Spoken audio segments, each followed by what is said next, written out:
I'm curious to hear your take on your opinion of psychologist Jordan Peterson. Um, hmm I'm a fan. I I've looked up to him a lot for different things.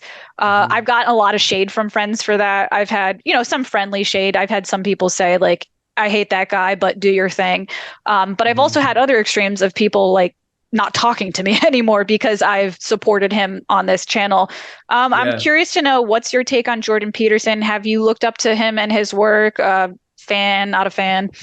hmm Yeah, I Jordan Peterson was a very crucial figure for me personally. Mm. I discovered him, I think, in 2018, and I mean, I think his Maps of Meaning lectures on YouTube, along with his biblical series on the story of Genesis, those were really influential for me and definitely played a factor in me deciding to go to graduate school and become a psychotherapist, Wow. specializing in depth psychology, which is, the Carl Jung stuff that Peterson talks about, the symbolism, all of those sorts of things. He really opened my eyes uh, to to to those ideas, but also understanding how those ideas can be applied in a meaningful way to my life. It's not just abstract ideas about these arcane, alchemical, symbolic, mythological ideas. It's like, no, here's why it's relevant. Here's why it matters to you and Mm. everybody right now. So yeah, he was very influential for me. And I can say that I met Jordan Peterson at Oh, no way. I went to one of his tours. I think it was in LA, and I got the VIP ticket and got to shake his hand and chat with him That's incredible. for 30 seconds or something. Yeah. And so I can say that I've spent time with him Yeah. personally in a very limited way. Yeah. But he was incredibly warm and generous and welcoming with his attention when him Yeah. and I were together. And I think in the large part, the majority of his views and attitudes, I'm in pretty close alignment with. Um, Politically, I think he's saying a lot of things, and he's been saying a lot of things that Yeah.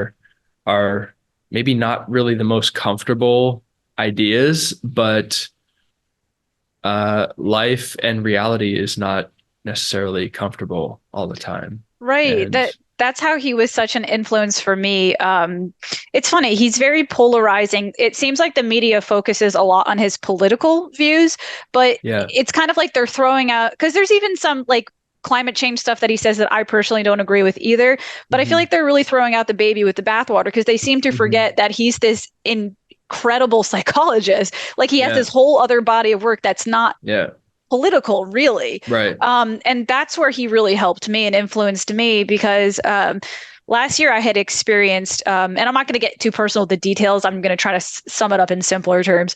I had been through a traumatic event that I can only describe as um, I hear this term thrown around a lot, and I'm not sure if it's like a actual psychology term or a pop psychology term, but cognitive dissonance. Is that hmm I had hmm experienced, I guess what I could best describe as cognitive dissonance, where something happened where these two really polar opposite realities were coexisting. And I didn't, hmm like, if I could give a hypothetical example, like that, not me, hypothetically, like if somebody had a husband that they knew loved them deeply, but that same husband also did something really terrible. Like just these two yeah, um, coexisting realities. And for me personally, that when I experienced that traumatic event in my life, um, I had a total breakdown of like meaning of life, like an hmm existential crisis. It hmm was the first time I really truly experienced depression. I had hmm experienced anxiety and social anxiety and whatnot, but it was the first time I truly experienced like depression. I don't know how else to describe it any other way, but like um, the most motivating thing during this time in my life was waking up every day and saying, I can do this another day because one day I'll be dead. Like that was what was like Mm. motivating me to get by. And nothing was working. Meditation wasn't working. Therapy wasn't working. And it was through his work that, I had been searching for answers. His work saved my life. Like his work literally like helped me find purpose in life again. And I think it goes back to like, I think you were mentioning this earlier in the podcast, that he illustrates that he made me feel normal, that I was kind of going crazy. Yeah. He was like, if your life is in turmoil, he's like, that's what that's what it is. Like you're living life, like, and you can overcome this. And for some reason, for me, that was so empowering. And another thing, like going back to, again, you even mentioned this before, that when you met him, he seemed soft. And he's actually, what I noticed with him too, is he's actually quite vulnerable. One of his episodes, I had been resistant to go on antidepressants for personal, like, I thought it made me feel weak or something. And he had a segment on one of his episodes where he talked about how he had been taking antidepressants for 10 years. And just hearing him say that, I was like, well, if he could do it, I could do it. And it cured my depression. So he had helped me so much in a way that I couldn't. So it's like, it's funny, like, going back to what I was saying before, he's so, shit on. Sorry, forgive me, but he's so shit on in the media. But really, he's done some really wonderful things for people. Yeah, I completely agree. And it sounds like he had a really powerful influence on you. Yeah. In really great ways. And yeah, and like I said, I don't agree with everything that he says, but I also think that, and it kind of, there's a larger dynamic that happens that we're seeing with people like Jordan Peterson, anybody who is quote unquote polarizing. Well, it's just very interesting for me to observe how people react to polarizing figures and people in power, because so often their characterizations of who this person is and what they're doing is completely not based in reality whatsoever. Yeah.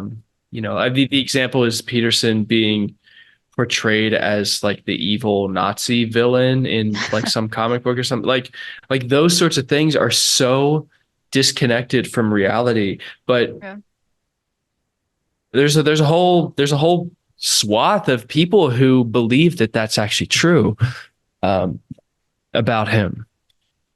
And there's a lot there, but Peterson has been very important for me in my journey. Cool. Yeah, that's good to hear. I have a couple more questions for you today. So transitioning from Jordan Peterson, I know you had mentioned Carl Jung before. I know Carl Jung was a huge influence on Jordan Peterson. So something interesting, I've been also studying Carl Jung lately. And I think you actually mentioned this before, that there are some studies that I always thought were just new age concepts, like created by hot white girls in yoga pants and crystals. But actually, Carl Jung believed in a lot of these things. So one thing I've been reading about is synchronicities. Carl Jung actually did a lot of work writing about synchronicities. My question for you, have you personally ever experienced synchronicities in your life? And how do you interpret them? Like, what do they mean to you personally?